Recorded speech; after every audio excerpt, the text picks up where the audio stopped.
Hello everyone, मी प्राध्यापक संदीप गाडेकर आज part 2 घेऊन आलेलो आहे. पार्ट 1 आपण फायनल अकाउंट ऑफ चॅरिटेबल ट्रस्टच्या संदर्भात इंट्रोडक्शन बघितलं होतं.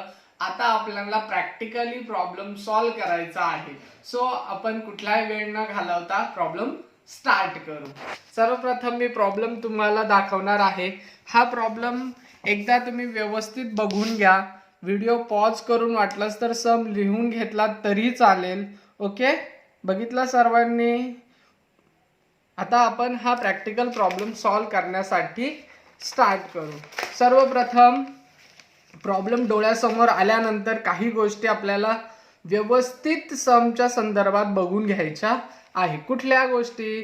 तर आता सर्वप्रथम बघा, कुठला अकाउंट दिलेला आहे, रिसिट अँड पेमेंट दिलेला आहे. ओके, त्याच्यानंतर ऍडिशनल इन्फॉर्मेशन दिलेली आहे. ओके, मग आता आपल्याला जर रिसिट आणि पेमेंट अकाउंट दिलेलं असेल तर समजून घ्यायचं की आपल्याला इन्कम अँड एक्सपेंडिचर अकाउंट बनवायचं आहे. सो त्यांनी पण सांगितलंय बघा, you are required to prepare income and expenditure account. Okay, हे अकाउंट आपल्याला बनवावं लागेल आणि त्याच्या जोडीला आपल्याला बॅलन्स शीट बनवावं लागेल. नॉर्मली आपल्याला ओपनिंगचं बॅलन्स शीट आणि क्लोजिंगचं बॅलन्स शीट दोन्ही बनवावे लागू शकता, पण कंडिशन मध्ये. कुठल्या कंडिशन मध्ये? जर कॅपिटल फंड आपल्या सम मध्ये कुठेही दिलेला नसेल तर आपल्याला ओपनिंगचं बॅलन्स शीट बनवावं लागेल. सो त्यासाठी आपण एकदा बघून घेऊ आपल्या सम मध्ये कॅपिटल फंड कुठे दिलेला आहे का. तर याचं उत्तर आहे यस. हे बघा, मला इथे दिसतंय कॅपिटल फंड. ओके, म्हणून आपल्याला ओपनिंग बॅलन्स शीट आता बनवायचं नाही. आता आपल्याला फक्त इन्कम अँड एक्सपेंडिचर अकाउंट आणि बॅलन्स शीट. कोणतं बॅलन्स शीट? ते पण 31 डिसेंबर 2019 चं. Okay, so let start. आपण आता सुरुवात करूया. हे बघा, आता माझ्याकडे सर्वप्रथम हे दोन्ही अकाउंट साठी प्रिपेअर करायचे आहेत. ओके, सर्वप्रथम वरती काय लिहायचं? In the books of Nashik Gymkhana sports club. कोणाच्या बुक्स मध्ये? बघा इथे दिलेले आहे त्यांनी, नाशिक जिमखाना स्पोर्ट्स क्लब. त्यानंतर हे अकाउंट कोणतं आहे? Income and expenditure account.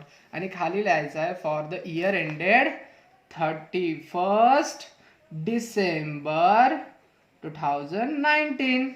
Okay, आणि आता दुसरं जे अकाउंट आपल्याला बनवायचं आहे, इट इज अ स्टेटमेंट. कोणतं आहे? Balance sheet.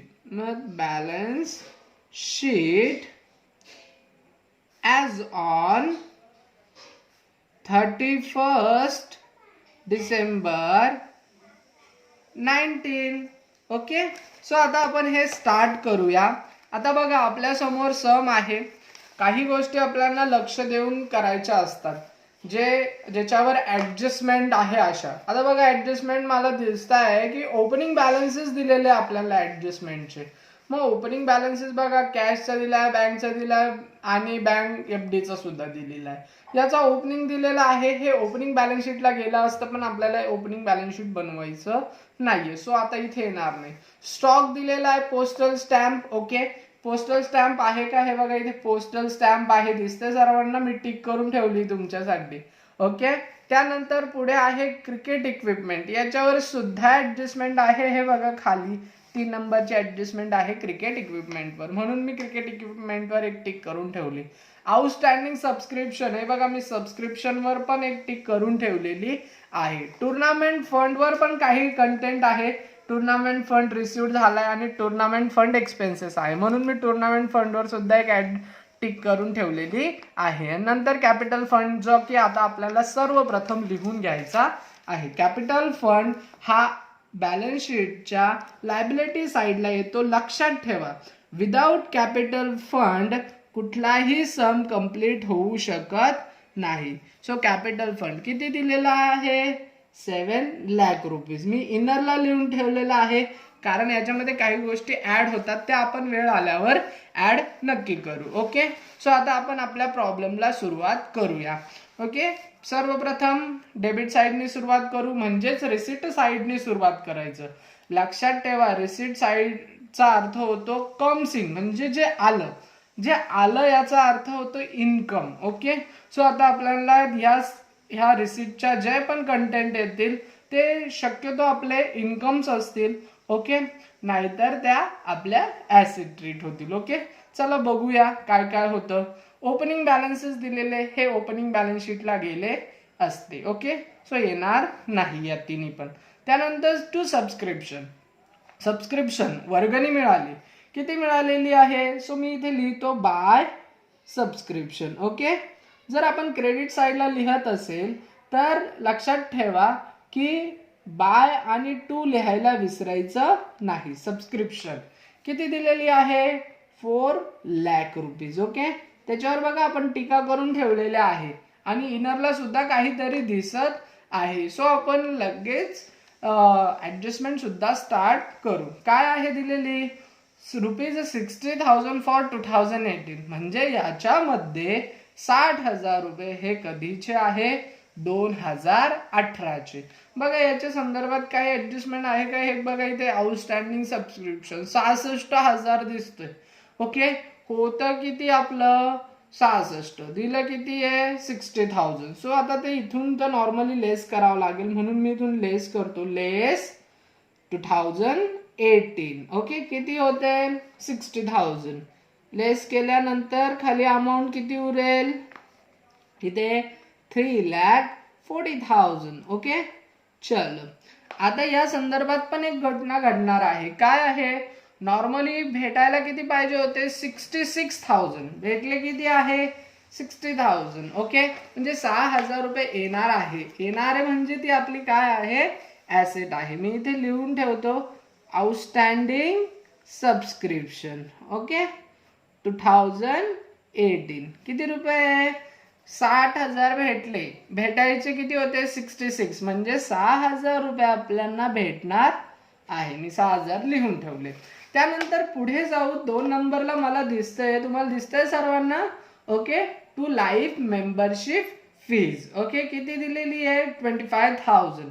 ही आपल्या कॅपिटल फंड मध्ये काय होतं, ऍड होतं. ओके, सो ऍड करायला लागेल आपल्याला, add life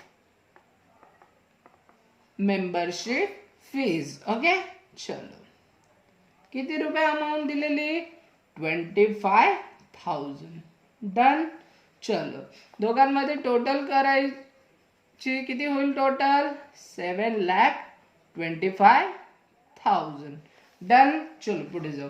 entrance fees, normally लक्षात ठेवा एंट्रन्स फीज असेल तर ते इन्कम साइडला जाते, पण त्यांनी ब्रॅकेटमध्ये सांगितलंय की एंट्रन्स फीज कॅपिटलाइज करून टाका, म्हणजे कॅपिटल मध्ये तुम्ही ऍड करून टाका. सो आपण ती ऍड करून टाकू, add entrance fees. Okay,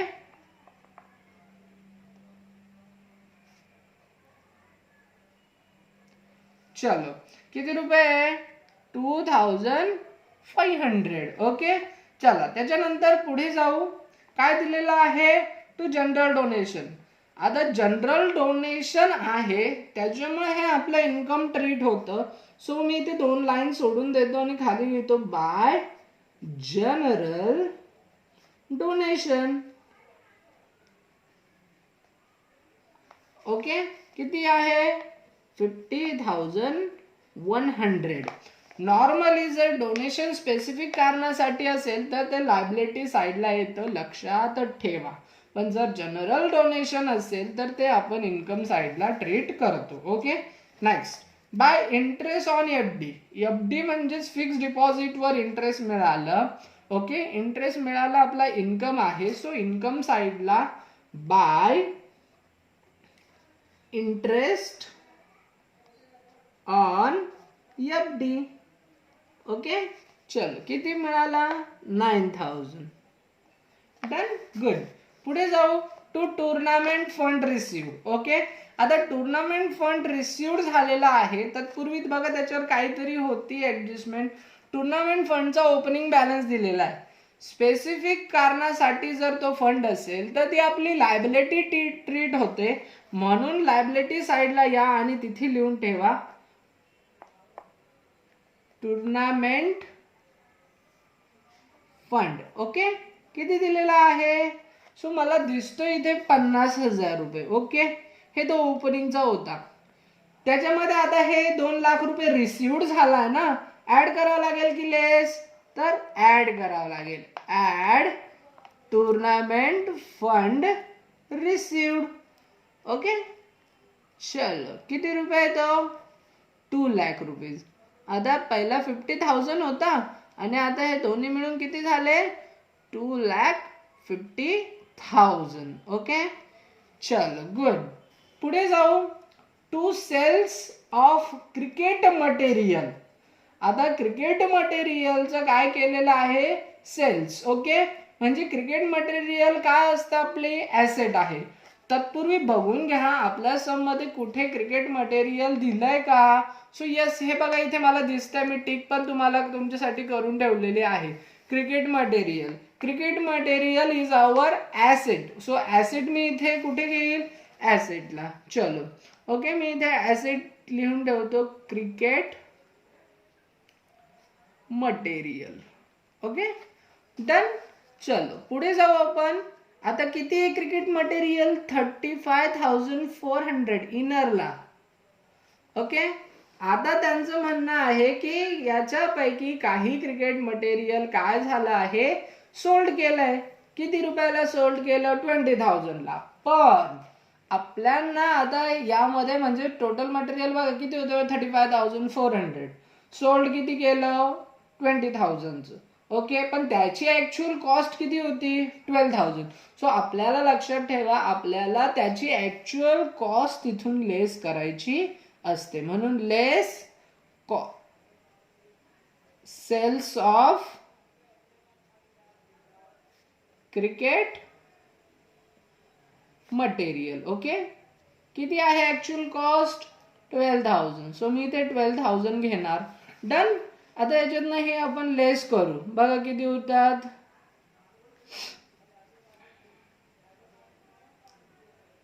23,400. Okay done.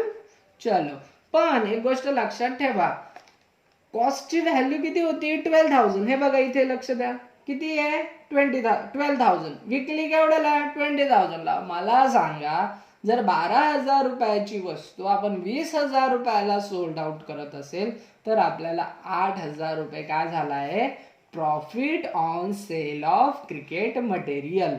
मग हे जो प्रॉफिट आहे हा आपल्याला इन्कम साइडला दाखवावा लागेल. सो आपण इन्कम साइडला येऊ, तिथे लिहितो मी by profit on sale of cricket material. किती प्रॉफिट झाला आपल्याला तर 8,000 रुपये. डन. कळालं. ही छोटीशी गोष्ट होती पण आपल्याला ही जर लक्षात आली नसती तर आपलं येणारं आन्सर चुकलं असतं. ठीक आहे डन. बोलता बोलता बघा आपली रिसीट साइड संपलेली आहे. ओके, आता आपल्याला पेमेंट साइड सुरू करायची आहे. ओके, पेमेंटचा अर्थ होतो आपले पैसे गेले. ओके, मग पैसे जाण्याचे काही रिझन्स आहेत ते सर्व रिझन्स आपल्याला इथे दिसतील. सर्वात पहिलं रिझन दिसतंय बाय परचेस ऑफ क्रॉकरी. ठीक आहे, so crockery is our expenditure. So write down in expenditure side to purchase of crockery. Okay, किती रुपयाची आहे 26,500. गुड. त्याच्यानंतर बाय मेंटेनन्स. आता बघा स्पोर्ट्सचं ग्राउंड आहे. ओके, जिमखाना स्पोर्ट्स क्लब, तिथे मेंटेनन्सचा जो काही खर्च येत असेल तो एक्सपेंडिचर आहे म्हणून तो लिहून ठेवायचा. ठीक आहे, कुठल्या साईडला एक्सपेन्सेसला. How much 68,200. डन. त्याच्यानंतर बाय एक्सपेन्सेस ऑफ मॅचेस. आता मॅचेस होतात तिथे. So to expenses of matches. How much 1,32,400. Done. चलो पुढे आहे salary. Salary is also expenditure to salary. Done. किती आहे 1,10,000. डन. त्यानंतर आहे convenience. It is also expenditure. Okay,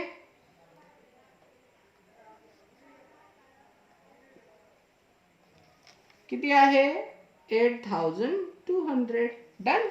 पुढे जाऊ. लॉन एक्सपेन्सेस पण आहे, नावातच दिलेलं एक्सपेंडिचर, म्हणून आपल्याला जास्त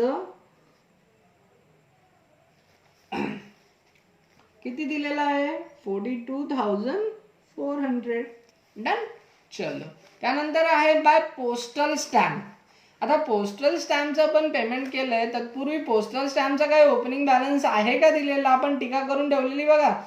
इथे बघा स्टॉक ऑफ पोस्टल स्टॅम्प. आता आपल्याला हा ओपनिंग स्टॉक आहे, म्हणून मी इथे लिहून ठेवतो to stock of postal stamp. किती दिलेला आहे मला दिसतोय 7,500. सर्वांना दिसतोय 7,500. Okay done. आता 7,500 हा होता ओके ओपनिंगचा स्टॉक. त्याच्यानंतर आपला किती स्टॉक बघा, काही अनयूज स्टॉक आहे का. आता हा तर इतका स्टॉक आपल्याला काय करावं लागेल, एवढा स्टॉक लेस करावं लागेल की ऍड करावं लागेल. सो हा परचेस केलाय आपण, बरोबर. पेमेंट साइडला याचा अर्थ काय होतो, परचेस केला. सो परचेस म्हणजे ऍड करावं लागेल. Add postal stamp. Done. 10,500. Okay. या आता हा झाला. म्हणजे बघा सुरुवातीला होता 7,500चा ओपनिंग स्टॉक, नवीन परचेस केला 10,500चा. ओके.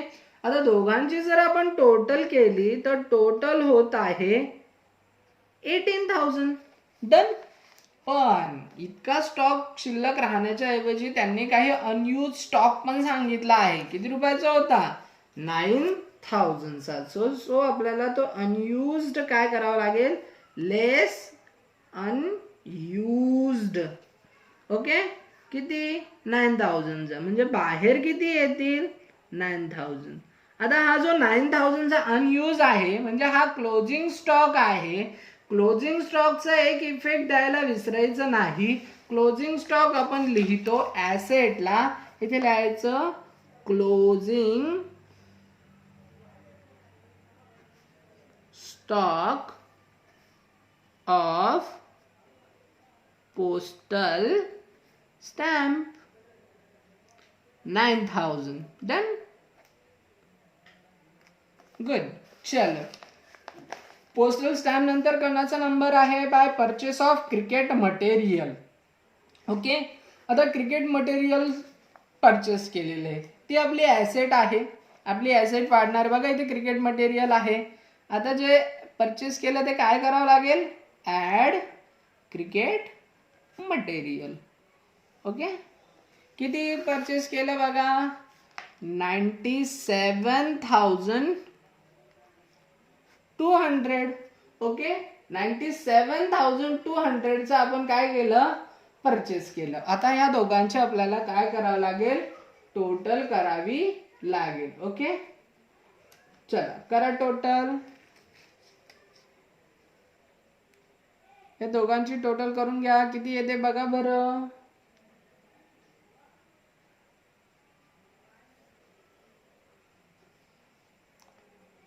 0,0,6,0,9 to 11 and 12. ओके. 1,20,600 यायला पाहिजे टोटल. ठीक आहे. चलो आपण बघू. त्यानंतर पुढे जायचं. आता आपल्याला काय दिसतंय, सन्ट्रीज. काय आहे, sundries. Okay. It is also our expenditure. कुठे येईल, एक्सपेन्सेस मध्ये. To sundries 20,000. डन. चलो. त्यानंतर आहे investment. Investment is our asset. So investment write down in asset.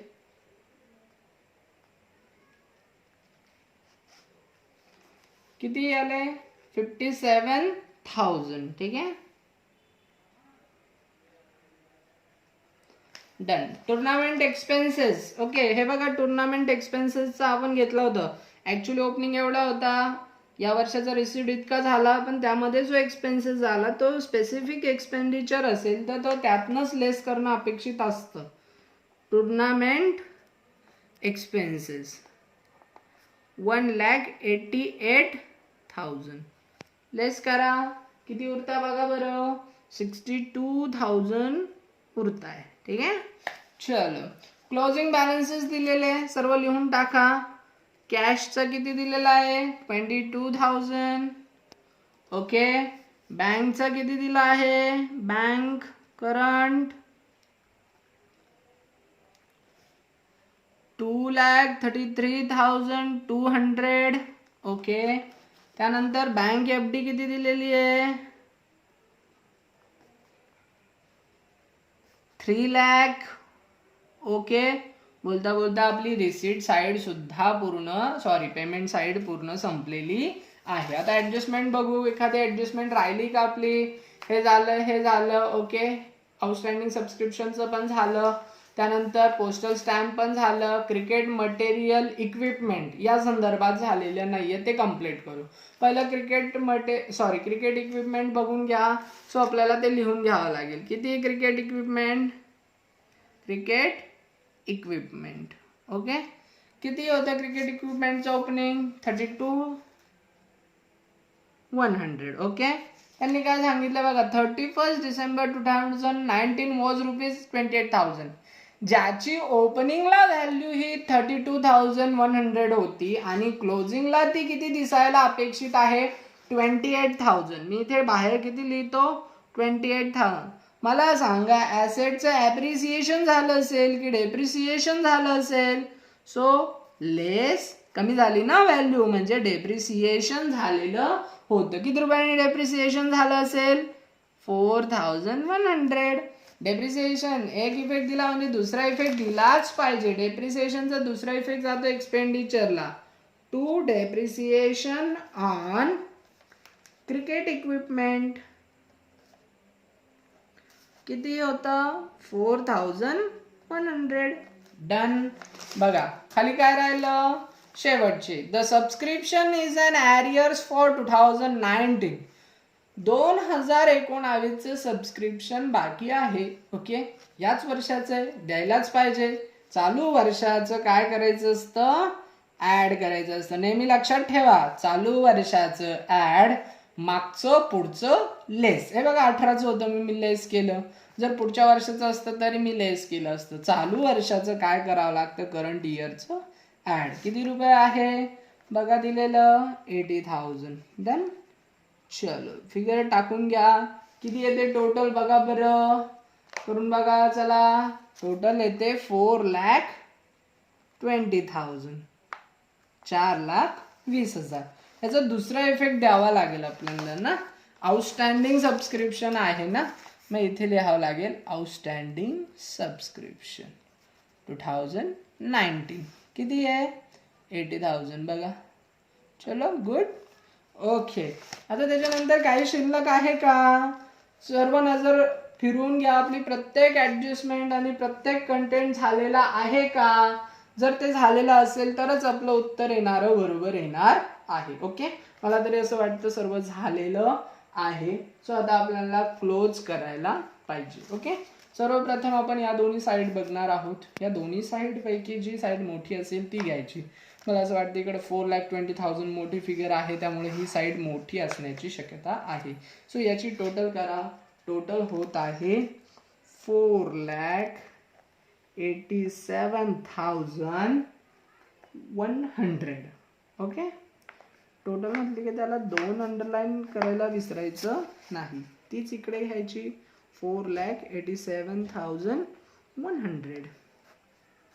कॅल्क्युलेटरचा use करायचा, वरच्या सर्व फिगर लेस करा, म्हणजे तुम्हाला काय मिळेल, नेट प्रॉफिट. का नाही, इथे नेट प्रॉफिट मिळत नाही. इन्कम अँड एक्सपेंडिचर मध्ये तुम्हाला काय मिळणार आहे, टू सरप्लस. किती आला टू सरप्लस बघा. मला असं वाटतं की 66,300. ओके. ज्यावेळेस इन्कम साईड मोठी असते एक्सपेंडिचर साईड पेक्षा, त्यावेळेस जी अमाऊंट मिळते ती सरप्लस असते. ओके.